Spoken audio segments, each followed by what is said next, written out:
Hello, I'm Tom Hier, and welcome to the Aloud Podcast.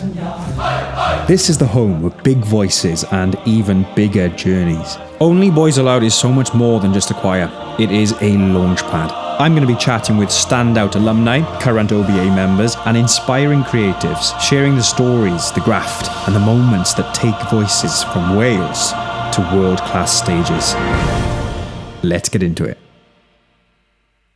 Join us on the Aloud Podcast as we sit down with Pat Ashman, a driving force behind Only Boys Aloud and a champion of young voices in Wales.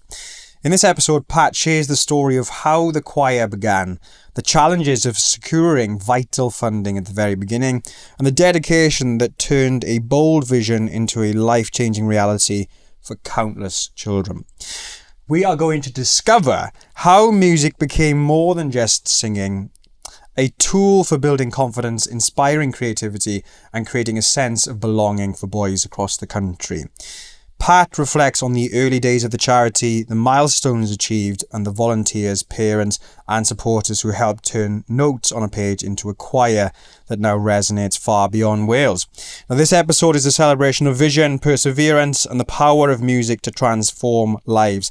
A reminder of how Aloud, as a charity, continues to support young people beyond the music, helping turn opportunities into reality and ensuring every child has the chance to find their voice.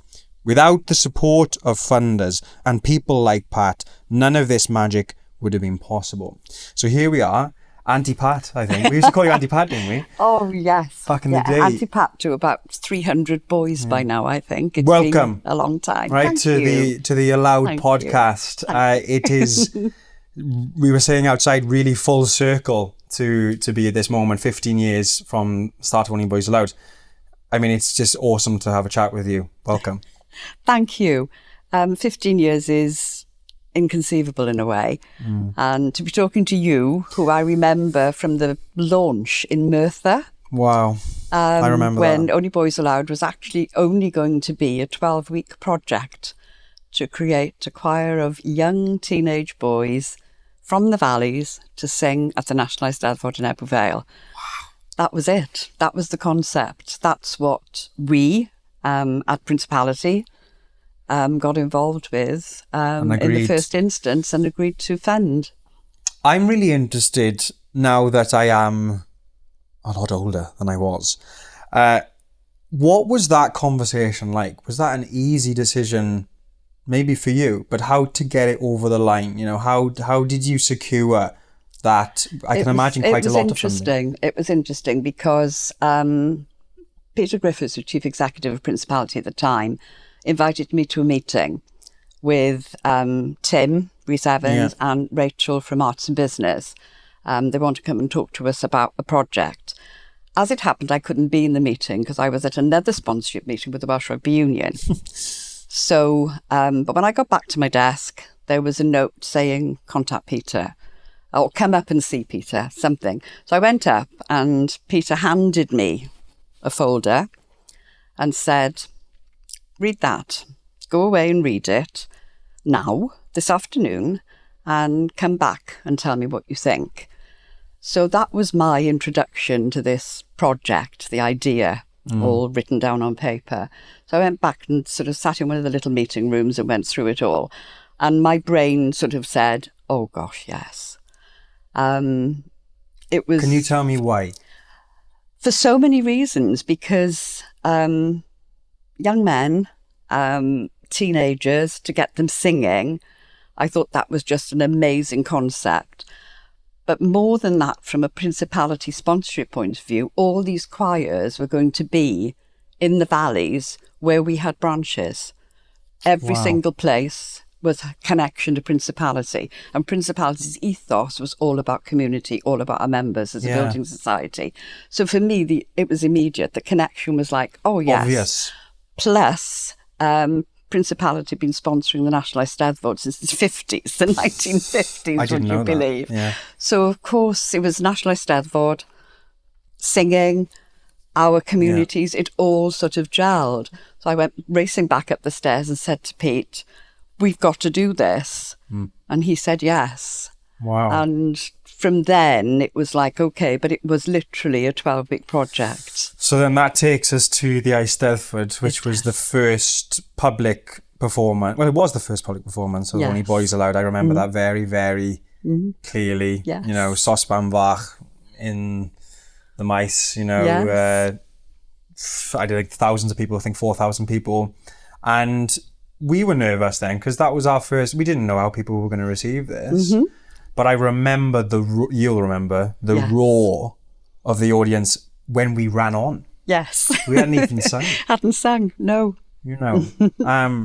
So how was that moment, you know, for you when you saw us come on? Because had you seen us perform? I'd been to a couple of rehearsals but I hadn't seen separately. But I hadn't seen the power and the presence of the whole choir. And obviously we were sitting right at the front, you know, as sponsors and Eisteddfod guests as well. And you guys came on and the pavilion just went mad. I know. They were literally on their feet cheering before anything had even happened, and just sort of like, wow, this is amazing. And then you performed and raised the roof, basically, of that pavilion, absolutely raised the roof. And I can remember after your performance coming backstage with Peter, and Tim was standing on the table talking to you and saying how well you've done, whatever. And Peter and I were sort of standing, and Tim sort of looked over and said, I don't know where we go from here, but I don't think we can stop now. And I looked at Peter and Peter looked at me and he went, we can't stop now. And obviously from then it became... Wow. Aloud then had to come back and talk to us about what they wanted, how the future should look. And I have to say that Aloud were very lucky to have Peter Griffiths, followed by Graham Yorston as Chief Executive of Principality, who were so supportive of the project. And for the next 10 years made sure there were funds available to actually support the project. And I was the lucky one who was the person who had to manage that relationship and make it work. Incredible to hear that from that point of view, because obviously I was just one of those boys who had the absolute pleasure of just being amongst it, you know? And I think at that age, you just don't think about how those opportunities are happening. They just happen, you know? Yes. Very luckily. And it's just unreal. Just the Eisteddfod for a minute, you know? Incredible experience to rehearse for something like that with the likes of Tim Rhys-Evans and Craig and all the other wonderful team leaders at that point, who, you know, a lot of them were from Only Men Aloud, who had recently won Last Choir Standing. We'd seen them on television. They were massive role models for us on and off the stage. That was enough. You know, that was incredible just to get to that point and to hear that it is literally down to individuals like yourself and your colleagues to enable something like that to happen is quite emotional, isn't it? To hear it is. It's a privilege from me, certainly. I've always worked in sponsorship and events. That's been my whole career.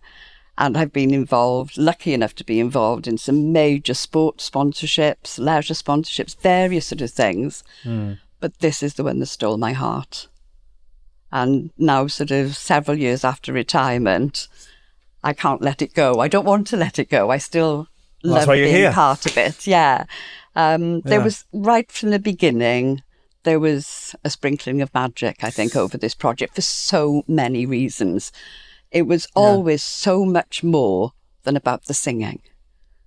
And I've watched it change so many lives in so many different ways. And there are not many things that you can look at and see that kind of impact from it. I agree. And we've talked a lot about that in this podcast already with guests who are in the choir, been in the choir, worked with the choir, have someone who's in the choir, you know, have a son in the choir, all that kind of stuff. And the value of the experience is evident. You can't, you know, it's there. Was there a point, though, that you realised that it was something magical? That it wasn't just a successful project? Because you dealing with projects all the time, right? Yeah, many successful, maybe interesting ones, not so interesting ones. Mm-hmm. You just said there that this one had a sprinkling of magic on. What was the point that turned into that?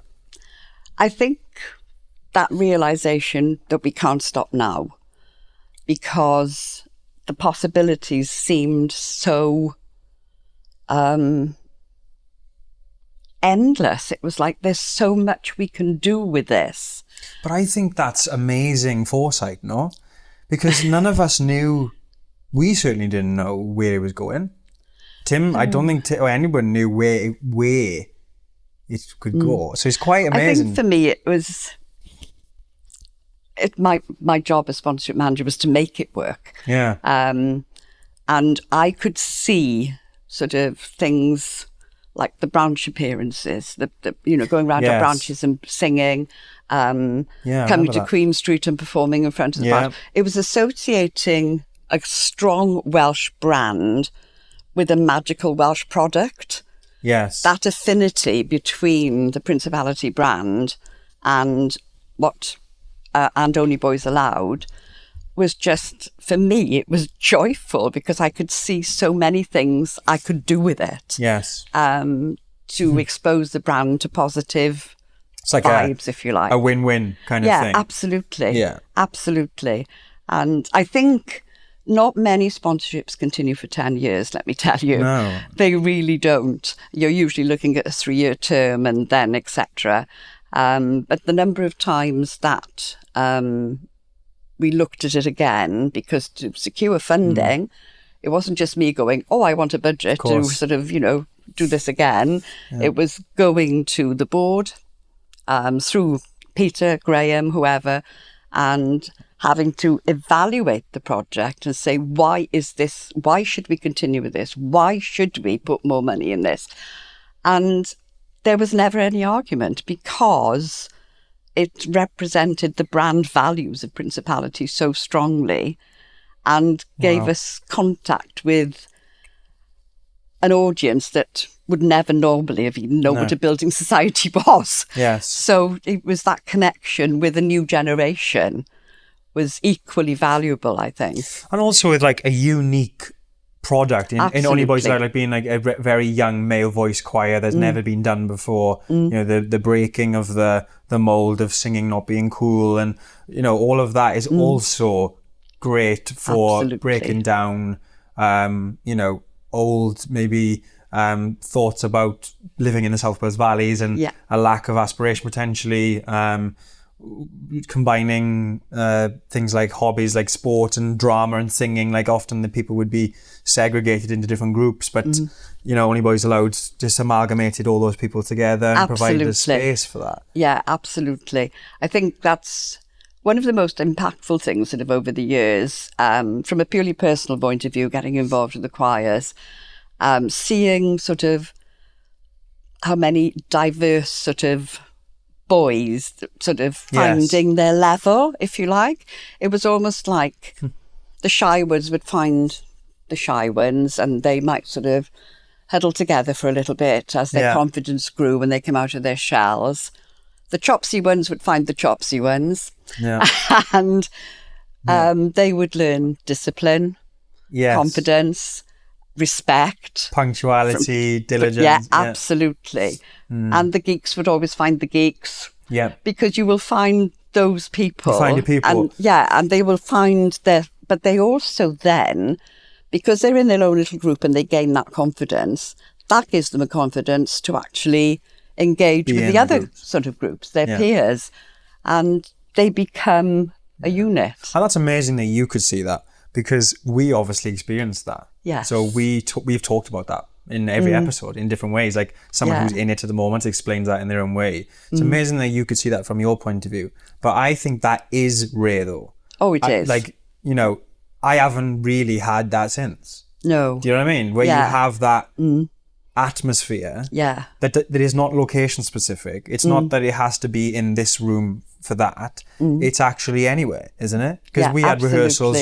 all over Wales. Yeah. And we performed all over UK, and now they've performed all over the world. You know, so it's the atmosphere that the organisation creates that then allows the children, boys or kids to feel that way, no? Absolutely.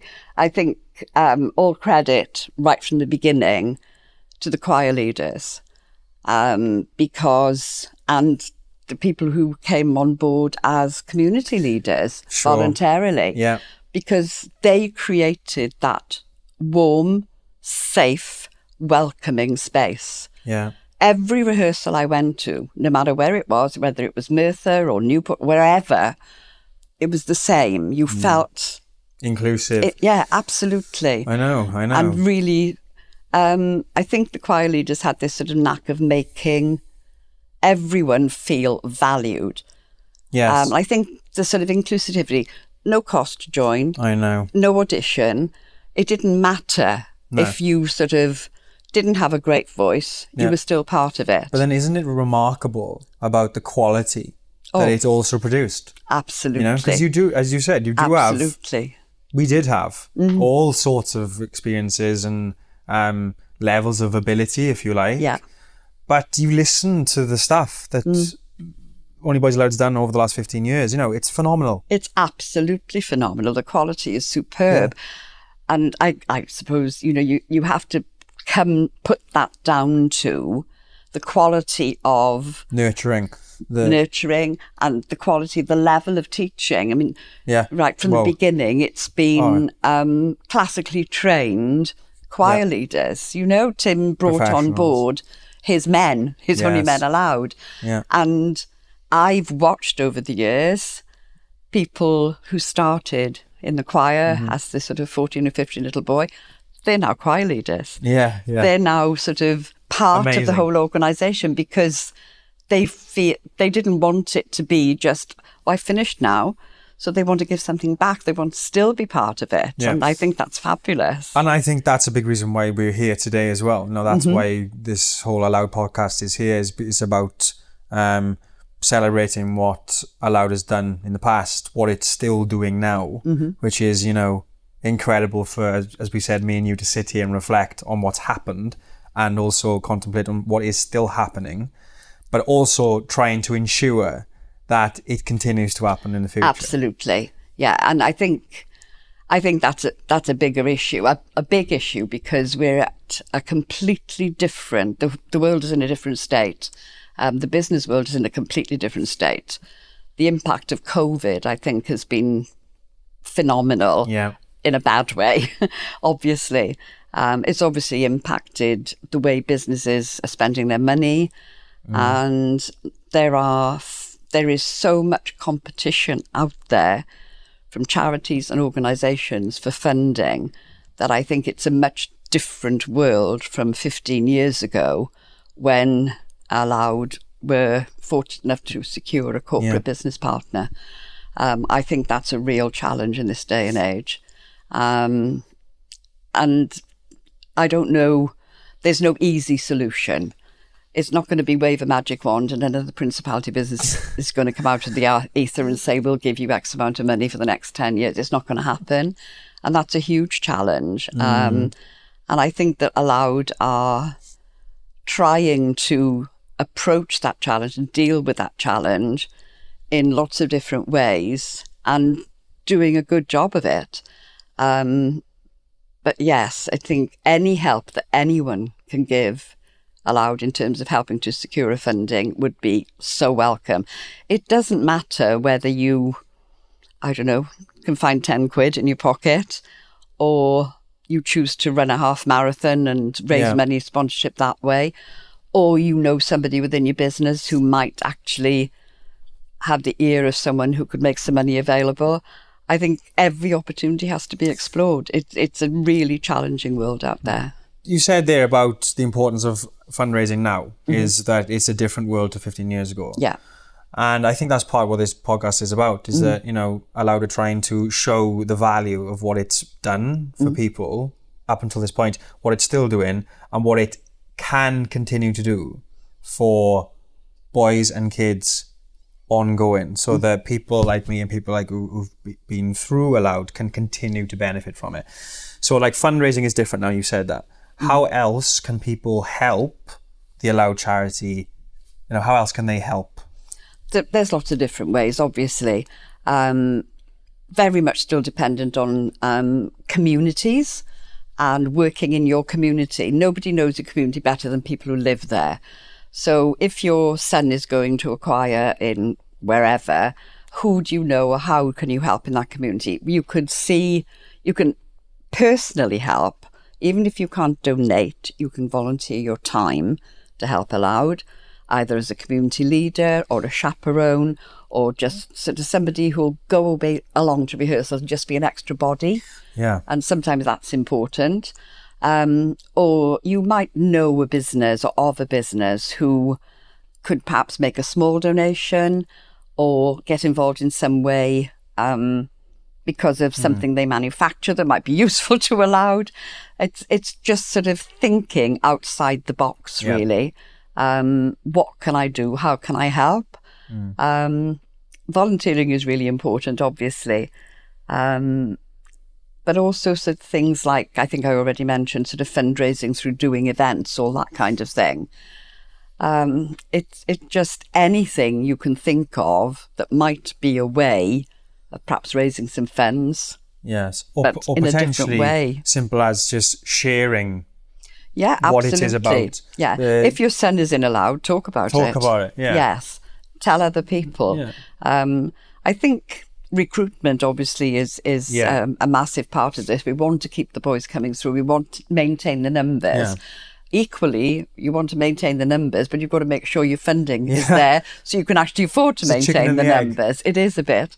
Yeah. In some ways, I reflect back and think Aloud is almost a victim of its own success, because when Aloud started, the idea was sort of to get teenage boys to sing, to help the resurgence of that choral singing in the valleys particularly.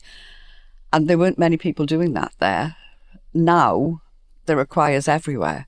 So the impact of Aloud, I think, has been far-reaching in ways that perhaps weren't anticipated. And are not beneficial to the charity. And are not beneficial to the charity, Yeah, exactly. So we need to come back to Aloud needs to be the best, yes, the one. I mean, you'd never seen a choir on Britain's Got Talent until Aloud did it. Sure. Now you see them all the time. So it's really chicken and egg. It's a really difficult situation. But I'd encourage anyone, if you have a teenage boy, tell him to go to Aloud. Take him to a rehearsal. Let him experience it. Because there's nothing like it. There is absolutely nothing like it. You may not have a son, but you might have a nephew or a godson or something. Encourage that. And if your son is already in Aloud, tell everyone about it. Spread the word and sort of say, you should do this. Get them along there. Because I think once they've been, they'll want to stay. I love that. Couldn't have said it better myself.